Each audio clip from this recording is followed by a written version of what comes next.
అసలు పెట్టుకోవట్లేదు ఇంకే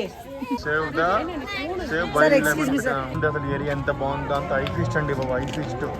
ఏదో అనుకున్నా అండి రోజ్ గార్డెన్ 100% కానీ బాగా డెకరేట్ చేశారు రోజ్ తో మాత్రం. తీసాలు చూడండి, మన అందరు క్యాంప్ ఫైర్ బాగా ఎంజాయ్ చేస్తారు, ఇంక్లూడింగ్ మన శాన్విత. మన hi friends, welcome to my channel Srikar rail fan Ooty series blog part 4. Part 1లో ఏమో మనము రోడ్ జర్నీ కవర్ చేసాం కదా, పార్ట్ 2లో ఏమో మనం మా కాటేజ్ కవర్ చేసాం కదా, పార్ట్ 3లో ఏమో మనం కుడే మసార్ రిసార్ట్లో లంచ్ కవర్ చేసామండి. ఇప్పుడు పార్ట్ 4 అండి. పార్ట్ 4లో ఏమో ఇప్పుడు మనము రోజ్ గార్డెన్ ఇంకా మనం క్యాంప్ ఫైర్ 2 కవర్ చేద్దాం, సరేనా? ఇంకెందుకు ఆలస్యం, welcome to my channel Srikar rail fan. మా లంచ్ అయిపోయిందండి, లంచ్ అయినా క్యాబ్లోకి వచ్చాము. ప్రజెంట్ ఇప్పుడు క్యాబ్లో ఎక్కామండి. ఎక్కడికి వెళ్తే